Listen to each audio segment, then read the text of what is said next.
Well, hello, everybody. Welcome to another Fit Talks. My name is Bill Pinus, and I'm very excited to be here with one of our superstar builders, Hermie Bacus. Hermie, how are you? Good to see you. Good to see you, Bill. This is exciting. Our first episode. So, our first real interview together. So, very good, very good. And I know that you've, we're here in San Francisco, San Jose area. Tell me a little bit about yourself. Tell the people who you are and what you're all about. Yeah, no, I'm an immigrant from the Philippines. I came in the 80s and with a big dream.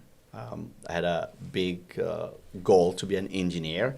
So went into engineering. I got my job at the city Cupertino and love it. But then I realized that your job, you can't be a millionaire.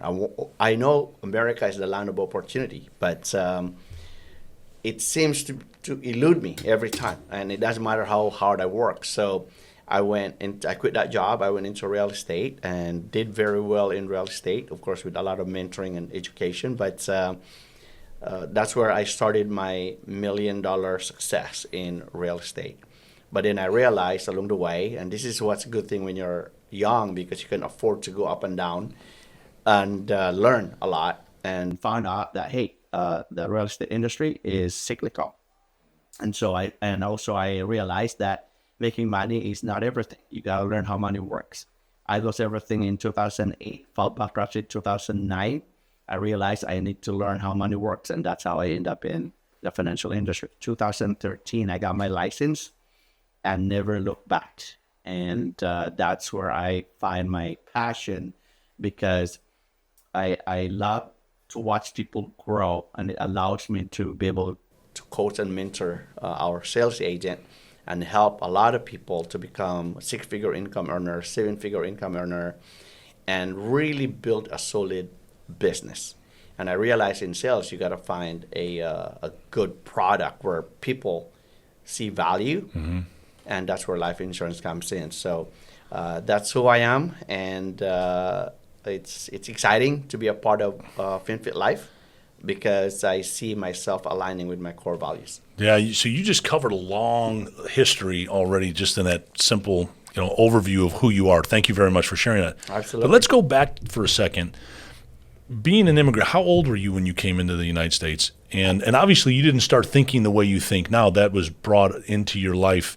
Walk us through the beginning, your first engagement of what job did you have? How did you start working? And then obviously you're thinking of riches, but then how does it turn into, I got to get a job and do something to make money and then learn business? Yeah. So how old were you when you came here? I came at 21 years old, and like every immigrant, struggled. My first job, I was a dishwasher. Wow. And but I was the best dishwasher. I love it. I love it. The second job was rotor. And again, I was the best rotor, and that's where I learned my first sales, because as a rotor, you got to sell Drano, you got to sell snakes, and so that's where I learned the strategy on selling. And then as I continue my education, that's where when I graduated, I went into an engineering job, and a best friend of mine got me into a job. That's how I got started. It's not easy, but as long as you don't quit and you find opportunities, continue to learn and grow yourself. America is a land of opportunity. There should be no reason for you not to make money. Yeah, so obviously you get now a job at engineering. You're starting to make what we'll call real money, not hourly. You're actually getting paid for a profession and things of that sort. When did you start having an inkling that you wanted to move into being a business owner or to be in business for yourself? Oh, that's a good question, because I still remember today. I had this guy coming to the city, and he looks regular guy, and I saw him drive a Ferrari, and he came in to apply for building permit, and I asked him, like, dude, what do you do? How could you afford that Ferrari? And he said, I'm in real estate. I'm in the wrong side of this table. And so that's when I start the journey of finding out what else is out there. And I found out, hey, real estate for me at that time was the best route, and that's how I got started. Interesting. I always find that when people go on a journey that's bigger than the way that they've ever thought was that they get exposed or have an interaction with somebody that is a little further down the road or has had a bigger dream come true, and they kind of show you it's possible. And you've done that for many people. Tell us so that was the first engagement. When did you start in business and you realized maybe I could build $1 million business? So obviously you dreamed about it, so you moved into real estate. But then when did you really believe that you could be a millionaire and build $1 million business? I believe what John Maxwell says is the law of the lid. Is if you want to raise the level of your mindset, because our success is always based on the level of our mindset, that's when I start seeking out for mentorship. And so I seek out mentorship. And I wanted to become a real estate agent. I interviewed the best realtor in our area.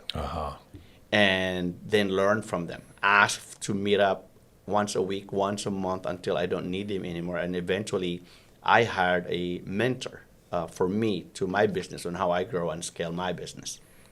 Interesting. First off, the law of the lid was actually the first law in my life. Reading that book, The 21 Irrefutable Laws of Leadership, the law of the lid was the one that I knew I needed to master because I was the one that was keeping a lid on my own career, my mentality, my focus, my energy. So it's interesting you bring that up. That's very interesting. Yeah, I love John Maxwell. I do too. Game changer in my life. Yeah. But you mentioned mentors. Who were some of the mentors in your life? And I totally agree. I'm an athlete, so any athlete that wants to go to the next level, wants to compete at the highest level, needs to have a good coach. And in business, they don't call them necessarily coaches, they call them mentors. So who are the mentors in your life, and where did you find them, and what have they done for you to grow yourself? Well, I guess I could say my first mentor in my life is my dad. I learned a lot from him. Awesome. And then next is my uncle. My uncle was a business person, and he's got a really good story. He grew up driving a jeepney in the Philippines and selling newspaper. Came to the United States, became multi-millionaire. And the first thing that I learned from him is read books. And me and him would share books that we read, and we changed our discussions. And when it comes to business, my first mentor in business really that got me into understanding how to scale your business is Brian Buffini in real estate. And he introduced me to Jim Rohn, and then of course introduced me to all other spectrum of mentoring. And so I would say, yeah, I've met Jim Rohn a couple times. We never really had a mentoring one-on-one, but I call him a mentor because I read all his books and his CDs, listen to it. So I have a lot of mentors in my career, but the best mentor that really shows me how to be successful are not mentors outside of your industry. I learned mentors from my own industry. When I got into financial services, I want to make sure that I get mentored by somebody in the financial services. And their success. And for me, you got to have a mentor that has vested interest in your success. Yeah. I think sometimes we make a mistake of having a mentor that does not have a vested interest in your success and spend a lot of money and time and still wondering, how come I'm not moving ahead? Yeah. That's very true. You mentioned a mentor in Jim Rohn. Jim, he was a mentor in my life. And as a matter of fact, we're going to have another person on this show, Tom Zig Ziglar's son, and we had a conversation about Jim Rohn, and I read all his books. It's interesting. Mentors are based on their ability to share information to you and you to receive it and make a difference in your life. Right. So I never met Jim, but I read all his books. And what was interesting is that when he passed away, I knew that I would never get a chance to meet him and to tell him how thankful I was for him. It was the day I cried, and I remember my son, my youngest son, came walking and he said, "Are you okay? Did Grandma and Grandpa die?" I said, "No, it was Jim Rohn." And he said, "Jim who?" It's funny you say that because I don't know how many people actually cried that never really met him. I cried when he died. Yes. Wow, that's how close I got to him because of the mentorship. It's amazing. Yeah. But I want to come back to one important part is a lot of times people, they may or may not have a great relationship with their parents. And you mentioned that your dad was one of your mentors. Sometimes, my dad was a great mentor for me. He wasn't a great business mentor, but he was a great life mentor. What did you learn most or best from your father that would make that lasting impression? He was your mentor. The thing that I always remember about my dad is when he said, whatever you do, be the best. Mm-hmm. Be the best. And it doesn't matter whether it's a professional job or just a job that people don't want. Like when I was in, my first job was a dishwasher. And my dad said, be the best dishwasher. And now, after all of that, after all these years, I realized that success is actually when you do your best without asking for recognition. Yeah. And that's how you attract success. It doesn't matter whether you love it or not. Just be the best at that job. So that's one of the things I learned from my dad. And of course, the second one is don't trade your reputation for money. Great. Yeah. Great lesson. Yeah. And so many people do. Yeah. Wow. That's really good. So take that home. That's a good one. And sometimes you don't realize that your father and your parents actually they're pretty smart. The older I got, the smarter my parents were. You know what I mean? That's true. That is so true. That's funny. That's funny.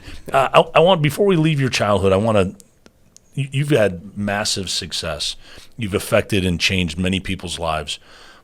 What would you give yourself, the early self, having gone through your life, if you were to go back to the very beginning of the journey, what lessons or what advice would you give yourself in that starting thing now? Or you're starting off, what would you give yourself?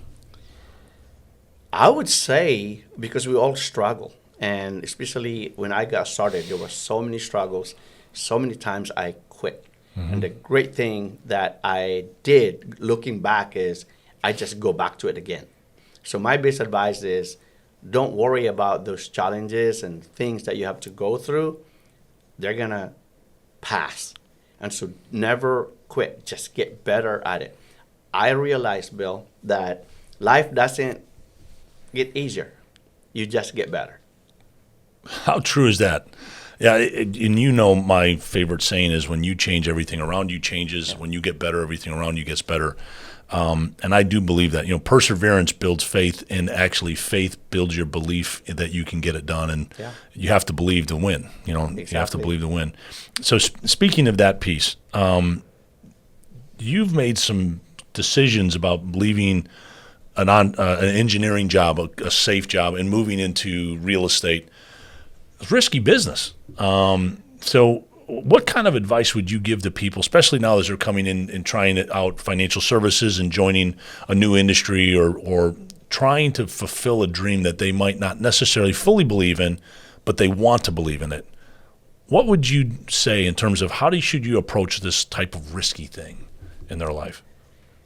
Well, the thing that we don't realize, everything you do is risky anyways. I mean, if you really look at it, is your job secure?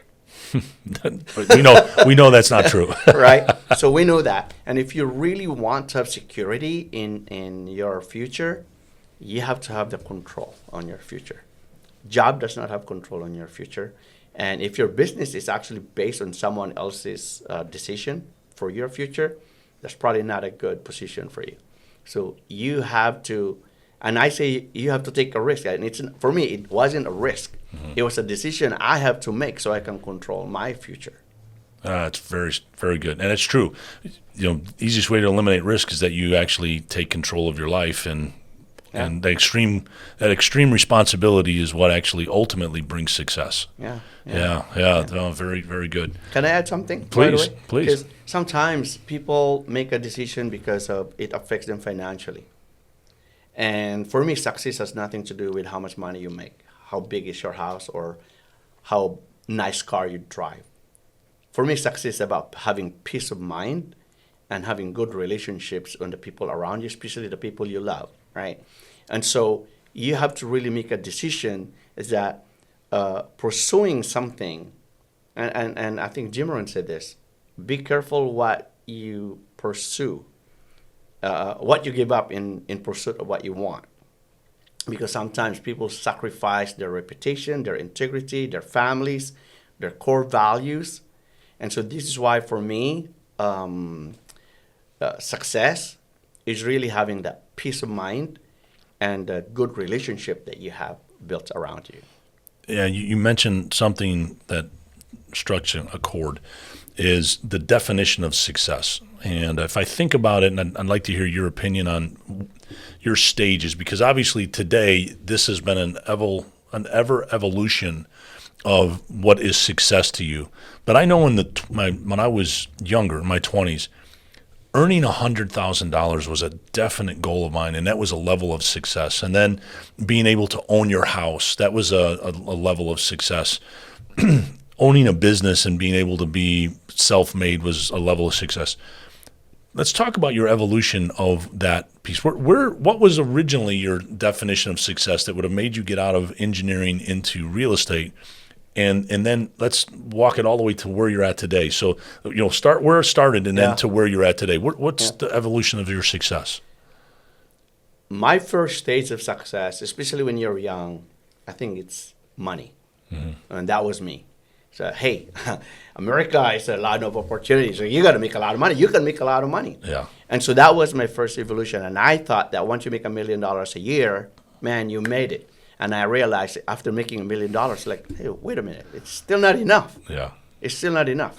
And then I realized that, hey, it's not about the money. And until today, and this is my definition of success, is that when the people you love you the most.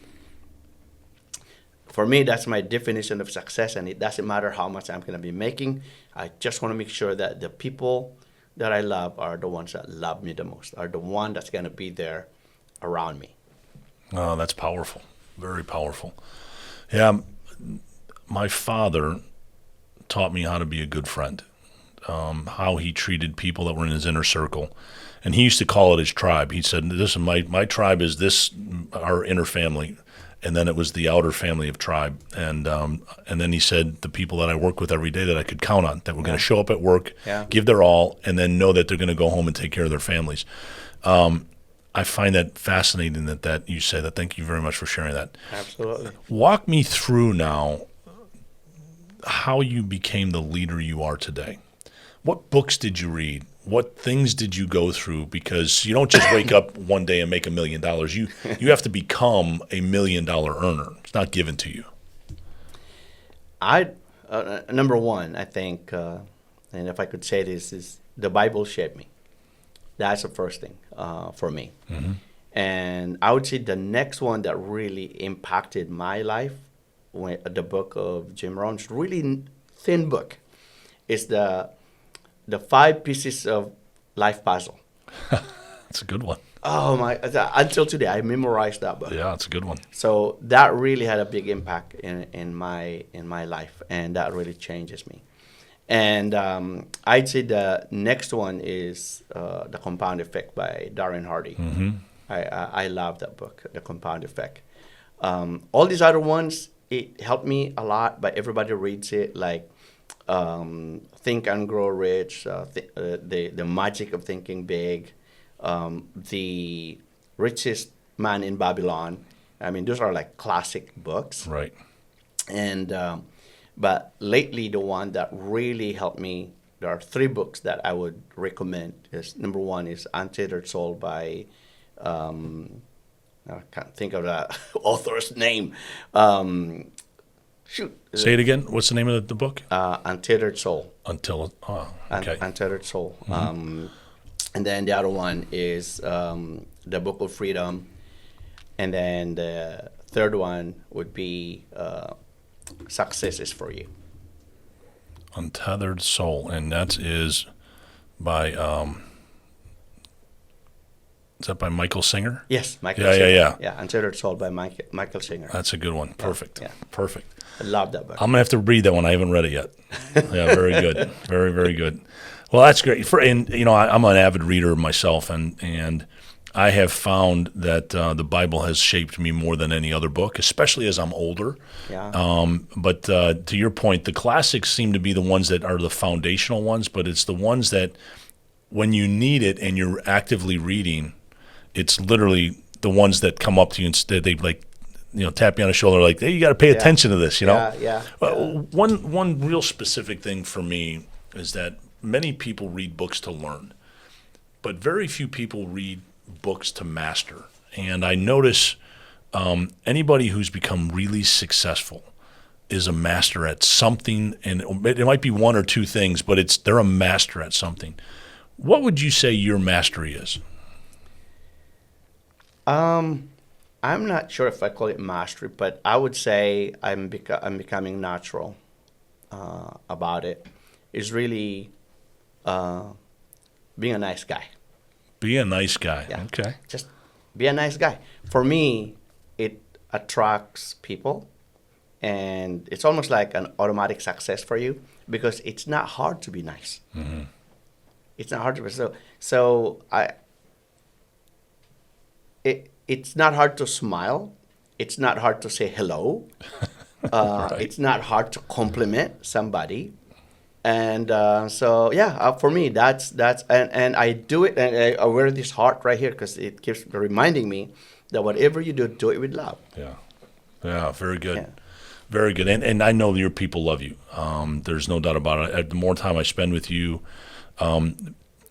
your energy and I would say your smile is infectious and people follow. It's pretty cool. It's very, very cool. Yeah, so I appreciate about you. Everybody has a tough day though.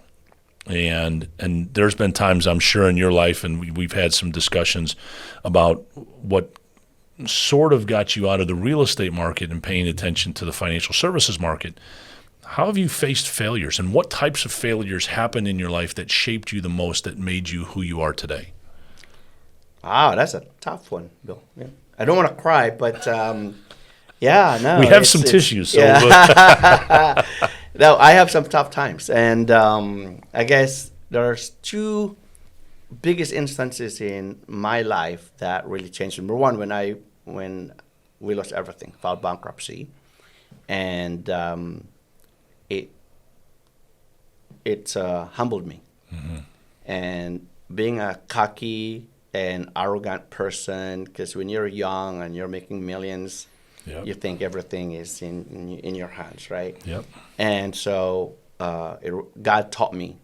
That was the moment where I realized that money is not everything. Mm-hmm. And so I started soul searching. So that was the first biggest test in my life when you lose everything and file bankruptcy. What year was that? 2009. Got it. I filed bankruptcy in 2009. And then the second one that really turned me around, because, you know, when you go through something like that, Bill, it's like, yeah, I didn't quit. I tried hard. But it's not for so many years until 2013, right, that I was struggling financially from 2009 to 2013. That's like, 4 or 5 years. It was tough. And it wasn't because I was lazy. I worked my, butt off. And still struggled. Yeah. And I thought I was a smart guy, and I thought that I could do something, be smarter. But it didn't. And but then our daughter was born in April 2011, and that changes everything for me. I can't quit now. Mm-hmm. I cannot quit. She was 30 days old when our electricity got cut off. Wow. I couldn't even see her on her crib because our place was pitch dark at night because there was no street lights where we were, where our house was. Mm-hmm. And so I had to put our solar light in our garden on top of her crib so I can see her at night. Wow. And it wasn't a few nights. It was actually almost a week that we have no electricity. I couldn't afford it. And that turned everything for me. So I'm not going to let my daughter grow up poor. And that gave me another source of energy. So my advice would be, hey, you're going to have these tough times, but either you contract or you expand. And this is one of the things that I can always, go to my God, right? Mm-hmm. My Lord, like, thank you, that you have given me this mindset of expanding instead of contracting. It's powerful. I couldn't imagine. I mean, I was telling this to my children. I have 3 kids, and you've got a chance to meet my children. they've really not had a day of wanting because we've been able to provide for them. But as they go through the journey, having those realities that you may not have enough money to eat, it puts a different level of urgency and sense of importance on doing a job well done, to be the best that you can be, to give the most. Yeah. So that's powerful. You're a great example of that. Great example of that. Can I tell you another story? Please. Because this is one that we think that you're alone and that God forget you. He doesn't.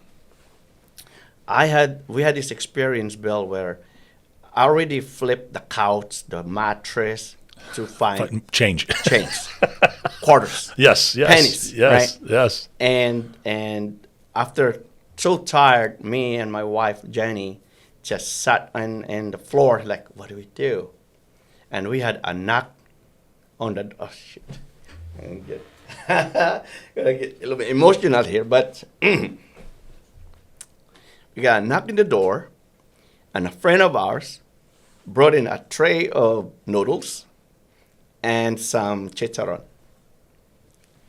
I mean, we're there, like, we look at it and like, what just happened?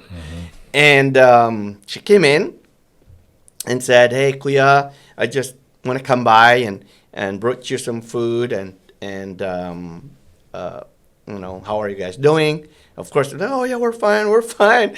And I was like, who would have thought someone would walk in with food? And we didn't even know how we're gonna eat lunch and dinner that day. Sure. And we had our daughter, at that time. And that time he was probably about 1 year old. Wow. Now, she came in and she said, Kuya, I'm actually buying gold. Do you have any gold that you can sell? Me and my wife look at each other like, do you have any gold? Because I'm not a jewelry person, and my wife is not a jewelry person. Yeah.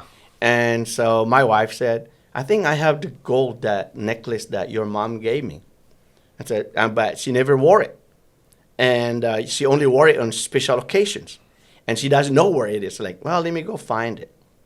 And so she went, it took her probably about 15, 20 minutes, and came back and found the necklace. And I didn't even know how much that necklace was worth. And she brought the scale. Yeah, she brought the scale. And she scaled it, and she said, oh, wow, this is pretty good, Kuya. And I can give you $1,000 for this. Wow. Now, who would have thought that somebody would walk in, give us food, and give you $1,000? When we were flipping our couches and mattresses to find nickels. It's amazing. This is when I know God never leave you alone. Yeah. He's always there. Always. Yeah. And you bring up a really important point, is that if you don't have those moments where you have to have faith, and more importantly, knowing that you're gonna pay the price in the future, miracles happen around us, and sometimes we miss them because we're not paying attention. We're crying about spilt milk and things of that sort. You know, man, that's a powerful story. Powerful story. And thank you for sharing that. Absolutely. That's awesome. Wow. I need a moment for that one. You as you know, you and I have got to know each other. I've got a chance to really know you and your family and your business family. You do things differently than most people. And as much as I know that you just described it, be nice. I know there's a fierce warrior inside you that wants to win and that will pay the price to win. But you do it in a way, in a manner of what I'll call being a gentleman. Tell us what is that warrior spirit in you, and how do you have your team set up in a culture to win? I guess for me, I can go through the struggle if it's just about me. And anyone attacks me, I'm okay. I can handle that. But the thing that I always promise my team or my family is just don't mess with my family or my team. Because Papa Bear, I know Mama Bear is crazy, but I'm the Papa Bear. I am going to fight for my team. Yeah. And I want to make sure they're protected. Well, that's awesome. And I can see that. I definitely can see, even in your team, it's everywhere. That's really cool. So speaking of that, you you've had a lot of trials and tribulations in your life, and you've gone back, and every time I've asked you about it, you always come back to this core values. So talk about that for a second. What is the core value system that you have, and then how has it become part of your culture? I have so many core values, but I would say the top three that I go by, and it almost encompasses everything. So number one is integrity. And when I say integrity, it's really not about being honest to other people. That should be a byproduct of being honest to yourself. Mm-hmm. So you should be honest to yourself first so you can be honest with other people. And that's integrity for me. Number two is transparency. Transparency. I got to be able to look at in your eye, and you got to be able to look at in my eye, that I got nothing to hide. Mm-hmm. And I got all I got is for you to benefit in this relationship. And that's the second one, transparency. And number three is autonomy. My core value, I don't want to have you follow my core value. You got to have your own and be yourself. And in our business, do whatever it takes in our business to your core value, to who you are. And there's only really just one thing that I believe in, universal truth, that anything that's good for everyone, then that should be good. If there's anything that hurts somebody, then we shouldn't be doing it. That's the universal law of doing good for each other. So that's why I said autonomy. You have autonomy, but that autonomy doesn't give you the right to harm anyone, if that makes sense. Yes. And everybody has the right to pursue happiness, to pursue their own life and happiness. Yeah, we're on the same page, and that's probably why you and I get along so well. Yes, I see that too. Yeah, yes. Really important pieces. Now, you went from real estate going into financial services, and you've had a chance to now start to develop these core values, to develop your business muscles and business acumen. You get into financial services. Why did you get into financial services? Wow, that's a good question. And this is a big reason why I joined the financial services. I was in real estate for 20 years full time, and made good money, multi-seven-figure income. But one thing I realized is that you have nothing to show for. Mm-hmm. Once you stop selling, what do you have? Zero. You got nothing. You haven't built a business. In life insurance, you're building a business that will pay you for the rest of your life, because this is where you can truly, truly build a book of business. Mm-hmm. And to give you an example, in 9 years in this business, in life insurance industry, I was able to accumulate a passive income. Just the clients that pays premium is a multi-six-figure income. Not bad. That's a lot better than working for 20, 30 years and get a Social Security and pension for $5,000, $6,000. Not even a Social Security is like less than $2,000. Yeah, that doesn't pay more than $3,500. Exactly. That's the highest. So if you're looking for to build a business that pays you for life, life insurance is the best industry. Not even having securities license and have wealth management, because those residuals is not as big as life insurance, especially when they allow you to build your own agency. Yeah. So speaking of building your own agency, you were attracted to come to FinFit Life. And obviously there was some twists and turns throughout your business career from real estate into financial services. And now you've landed in FinFit Life, and it's obvious you've planted your flag. What has been unique about building a business and using the principles of building a team, being a life insurance business, and then FinFit Life? How is that all those things kind of weave itself together? Well, number one, when you're building a business, you got to have a security that it's going to be there for life, because you don't want to build something and then stick in underneath from you. Mm-hmm. And those are things that I look at. I learned my lesson in a big way. Yes. And so the first thing when you build a business is make sure that your core value align with the core value with the company and the leadership. Mm-hmm. And obviously, you want to make sure that you're selling a product that you have the edge in the market. Yeah. Because without the edge in the market, you're just selling the same product everyone sells. Right. So what would be your edge? Why would people buy from you if they can buy from someone else? Sure. So in FinFit Life, we're selling something that no one else is selling. We have the edge in our product. Of course, number 3 is the system. With FinFit Life, the system we have in place, we're really adapted into what the technology is doing today. With the AI and having an app, with all the marketing and social media marketing, we have all of that. So if your company does not have that type of system and you're still doing it the old way, then you're in the wrong company. Right. Right. And of course, our compensation plan.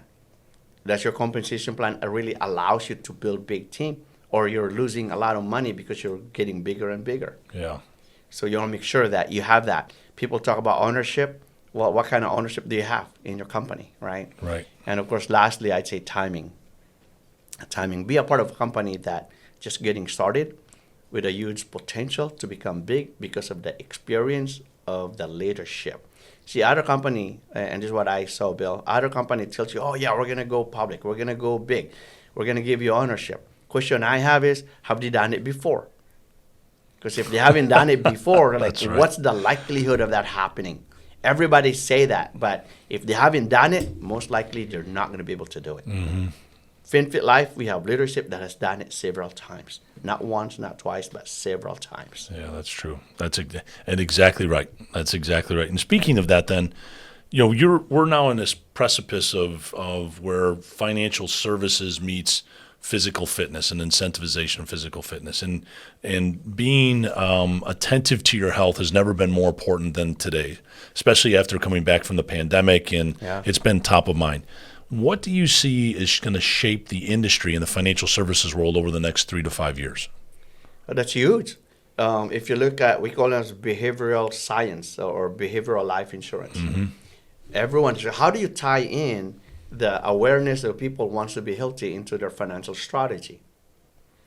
Who does that? Today, people are doing it separate. Either you're working towards your financial success or they're working on their health. And most of the time, people that work on their financial success neglect their health.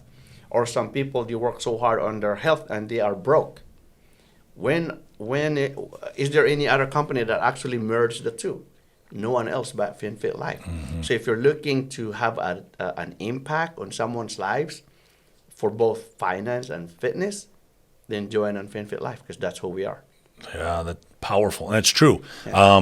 Having been in the insurance business for well over 20 years myself, this was such a unique concept, and all the right players are at the table for the right reasons, which is really cool. Yeah. Really cool. Yeah, that's good. I want to switch gears just for a second.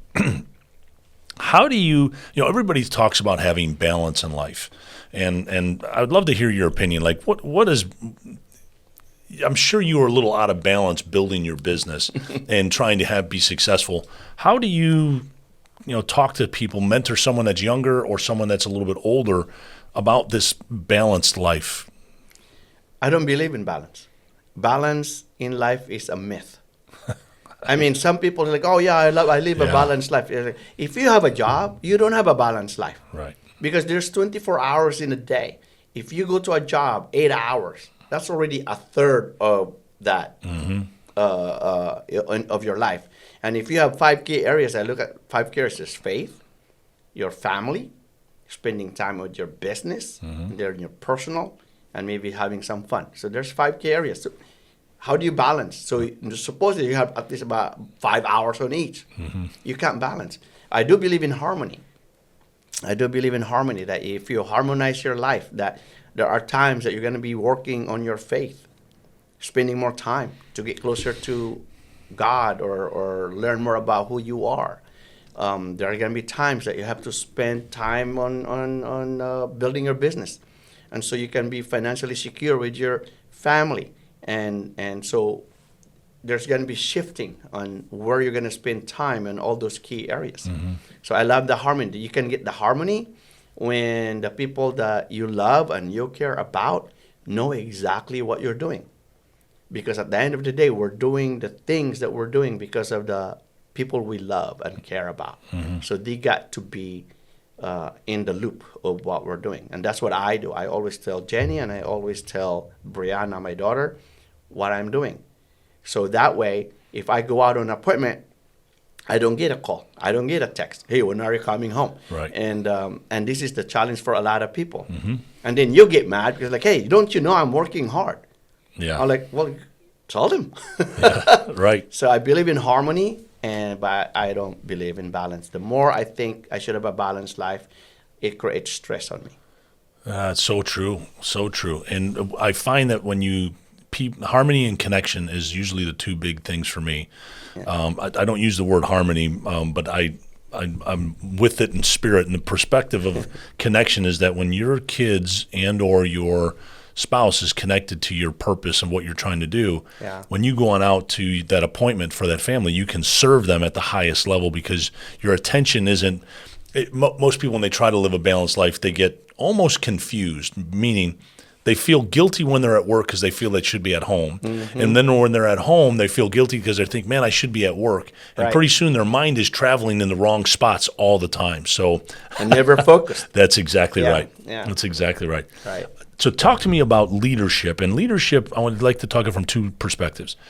You just mentioned going out to a client's house. What does leadership look like in serving a client? For me, serving the client or take that leadership, for me, is helping clients make the decisions they're afraid to make. That's good. And that's always my role in our business or whatever business you have.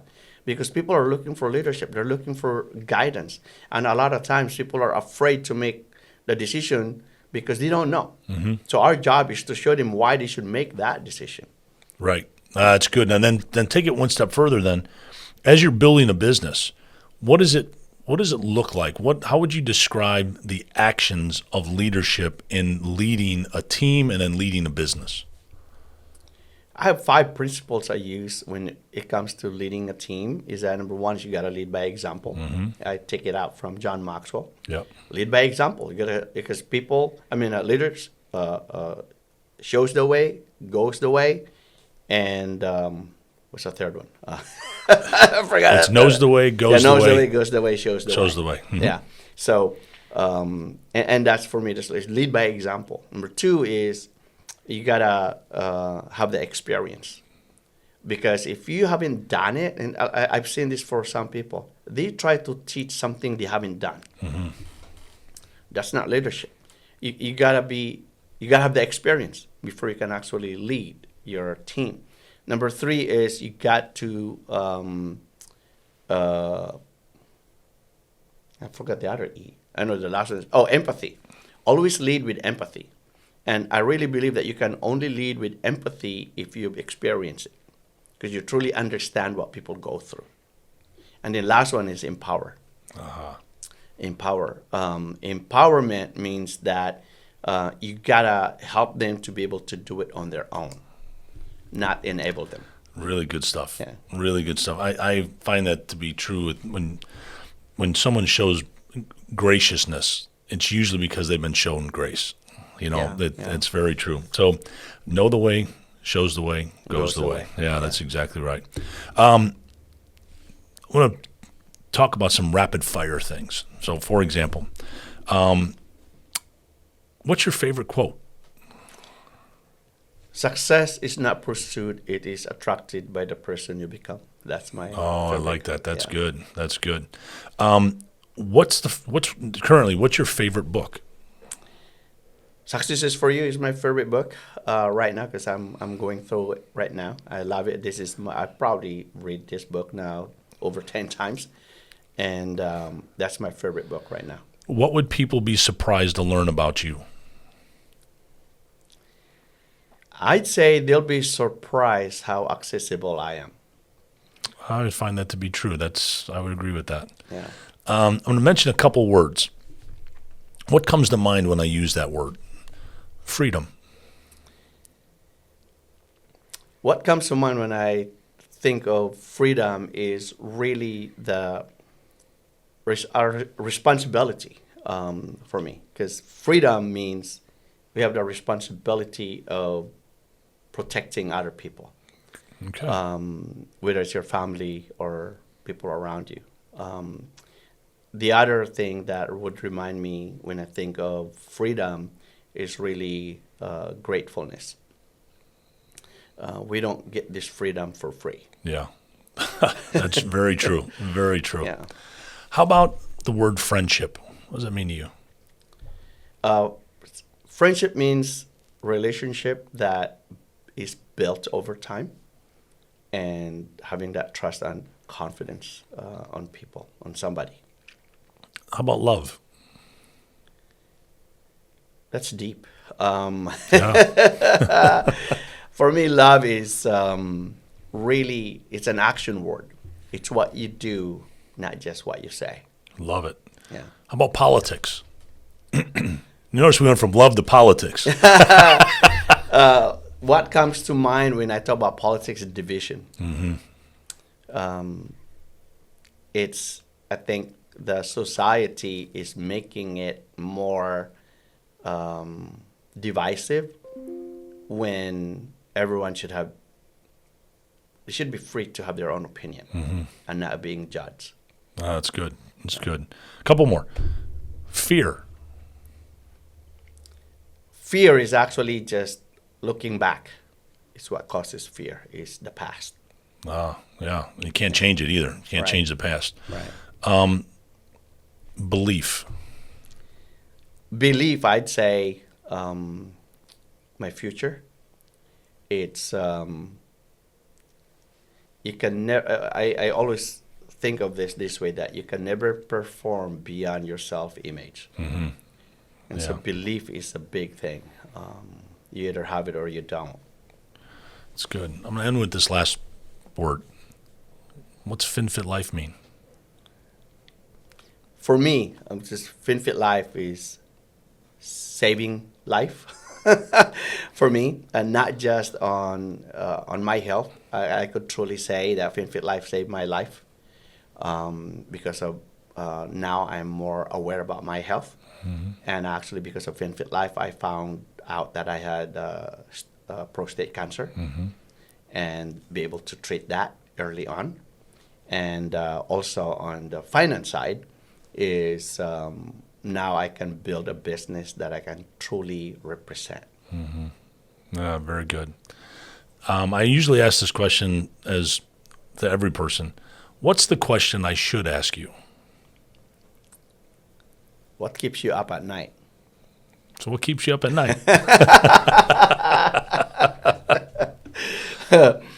Well, what keeps me up at night? It used to be for my family, because finance really is the number one reason people struggle, because of finance. It keeps me up at night. I will never want my family to suffer financially and struggle financially. And of course, health, because now I see as you grow older, you tend to see everyone else like, oh man, he's sick, my friend is sick, and Yeah. he's going through some stuff. Your family is going through some stuff health-wise. And so that what kept me up at night in the beginning. Today is the people I care, the people I love, especially with FinFit Life family. And Team Elite is really what keeps me up at night. Like, how can I get better so I can serve them better? Yeah, and what I know of you, Hermie, I've known you now for going on 4 years now. Yeah. You are a man that leads with your heart and passion. You're smart. You're very caring, and I think people would be surprised at how accessible you are. There's no doubt about it. What I do find it interesting is as I've watched you walk your journey these last couple of years, that you don't do it alone. There's a lot of people that are always with you, and for me, it's just a true testament to your leadership, because they say if you want to go fast, you go alone, but if you want to go far, you go together. Right. And I'm just really proud of you as a friend and as a teammate.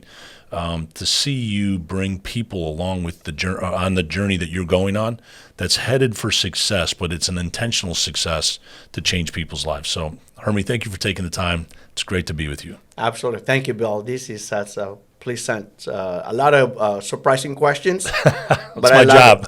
Thank you. My pleasure. Thank you very much. Till next time, see you at the next Fit Talks.